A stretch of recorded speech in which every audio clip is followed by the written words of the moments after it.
Hello everybody, welcome back to HardReset.Info channel. In today's video, I'll show you how to easily turn on your CHiQ 22F650.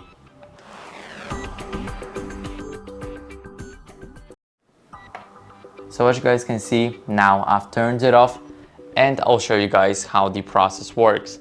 So basically, whenever you plug it for the first time, here you will see the behinds of it, and here you will notice this switch and here the power icon next to it. So what you guys need to do is gently click it, and after you click it you will see the CHiQ enabling, and now it's turned on. So it's very easy. I hope this video helped you. If it did, then leave a like, subscription and a comment, and I'll see you in the next one.